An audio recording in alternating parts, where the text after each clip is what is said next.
إزهاق أرواح 20 طالبة و10 من المرة غمضت أعينهم في لمح البصر بجريمة هي الأكثر بشاعة في مسلسل الهجمات الإرهابية التي باتت تهدد الحرث والنسل وتقضي على ما تبقى من آمال في استعادة الأمن والسكينة. يبدو أننا أمام طالبان جديدة وأمام جماعات متطرفة هدفها إزهاق الأنفس وإراقة الدماء والقتل من أجل القتل في محاولات هدفها الزج باليمن في أتون الحرب الطائفية غير أنهم لم يجدوا سوى بقايا الدفاتر والحقائب ممزوجة بدماء فلذات أكبادهم في مشهد مروع يندى له الجبين ويبعث.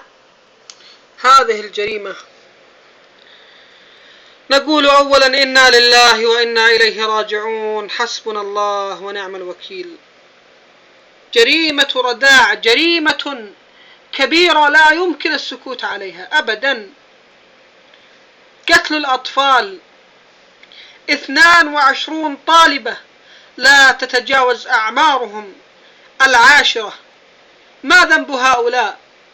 ما ذنب طالبات مدرسة الخنساء أيها القاعدة؟ إن كنتم تخافون الله، إن كنتم تخافون الله، ما ذنبهم؟ تفجير بدينة، ليست سيارة فقط بل دينة أكبر من السيارة، حملت بالبطاطس، وعندما وصلت إلى أحد النقاط قام ذلك التكفيري المجرم الطاغية بتفجيرها دون أن يأبه بمن حوله من السيارات. خط عام عندما تفجر فيه تقتل الجميع، تقتل الجميع. لا تعتذروا، لا تعتذروا، لا نريد أعذارا. قتلتم الناس في مستشفى العرضي وفضحتكم كاميرات المراقبة في مستشفى العرضي. يأتي أحد هؤلاء الجبناء الأخساء يرمي قنبلة على مجموعة من الرجال والنساء ومعهم أطفالهم وهم في المستشفى. جريمة مروعة سنكشفها الآن. كان إلا من حركة دائبة لعدد من الأطباء والممرضين، وها نحن الآن وهم يحاولون بذل كل جهد لتقديم الخدمات شاهدوا الأطفال لمجموعة من المرضى الذين يبحثون عن شاهدوا الأطفال. هنا هذا مستشفى العرضي، وهذا المستشفى العرضي. في أركان هؤلاء الجبناء دائما ما يفجرون الأطفال والنساء والمرضى مستشفى بهذا الكبر وتواجد الناس فيه. مع أطباء من جنس أي دين يحملونه، عملية واحدة، أي دين يحملونه، الهدف والغاية، أي أخلاق يحملونها، زيارة الموت، أي دين يحملونه هؤلاء المجرمون.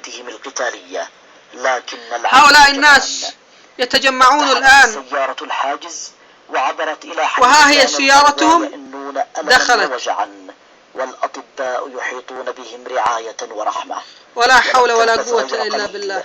ثم انفجرت. شاهد ستنفجر الآن. إذن هذا انفجارهم والناس ينظرون. باع نفسه سلفا فكيف بغيره. انفجار دوى صوته عاليا وتعالت أدخنته ونيران. هؤلاء لم تكفيهم هذه الخسة والدناءة في تفجير سيارة مفخخة. ماذا فعلوا؟ سلل لصوص الأرواح إلى المشفى وبدأت معركتهم الخاسرة. قتل لكل شيء وتصفية لكل متحرك. رصاص منهمر على عزل من السلاح. جاء القتلة يرتدون زيا عسكريا لأن الناس يشعرون بالأمان مع الزي العسكري. لبسوا ملابس غيرهم ليستروا سوءة أفعالهم، وكان لهم السبق في الغدر وهم أهله. انتشر القتلة وبدأت المعركة غير المتكافئة وغير الشجاعة.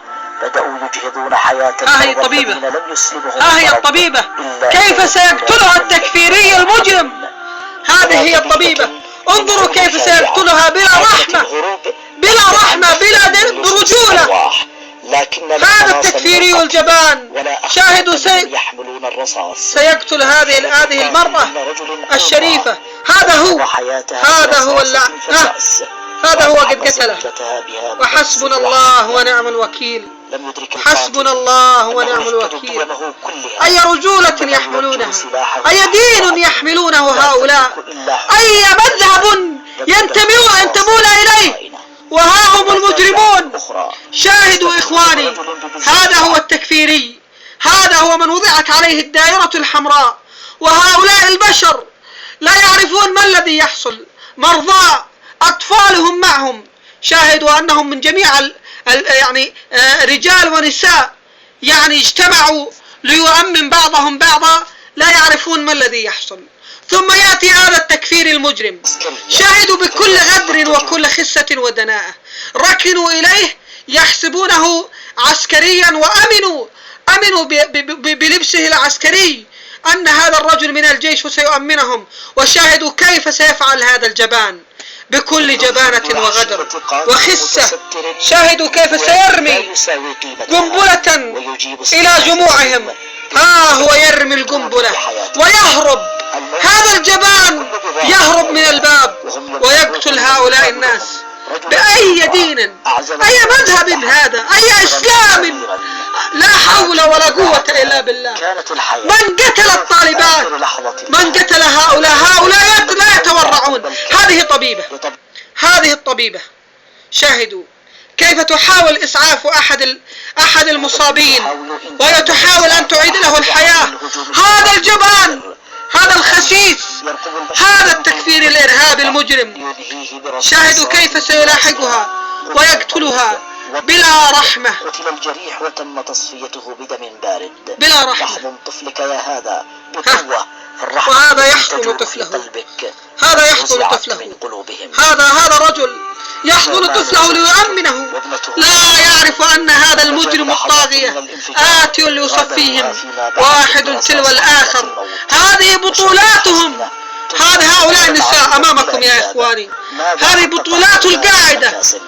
ها هي قد سقطت هذه الدكتورة رحمة الله عليها. هؤلاء الناس يفرون من الموت فرارا بأي ذنب؟ هي رجولة. ماذا فعلوا يا بشر؟ ماذا فعلوا هؤلاء؟ ماذا فعلوا؟ أجبوني. أنا أنادي في العالم وفي الناس ضميرهم، في من يلتحق بهؤلاء. أي فكر تنتمون إليه؟ هل لديكم مروءة، رجولة؟ ماذا لديكم؟ ماذا تملكون؟ ماذا تملكون من رجولة؟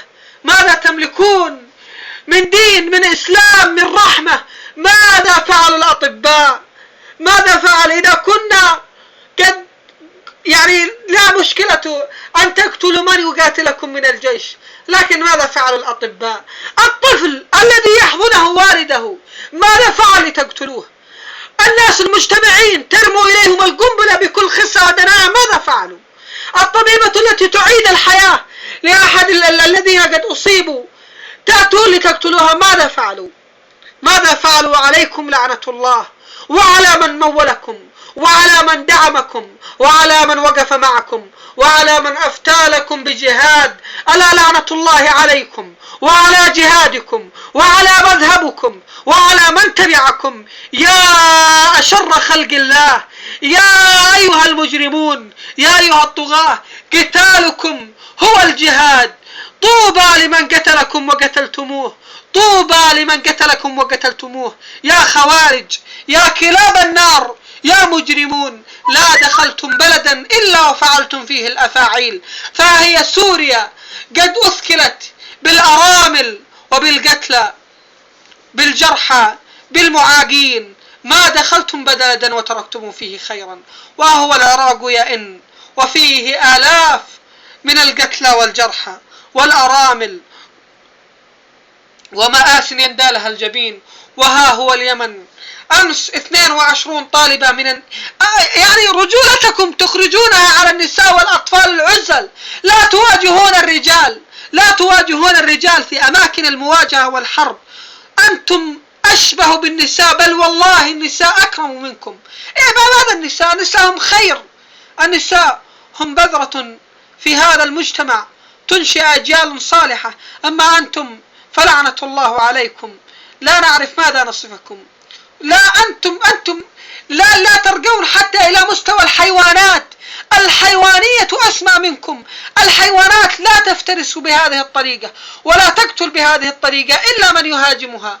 أما أنتم فلا ندري ماذا نصفكم أيها المجرمون، وتدعون أنكم مجاهدون وإلى الجنة ذاهبون. أي جنة عليكم لعنة الله أيها الشر المستطير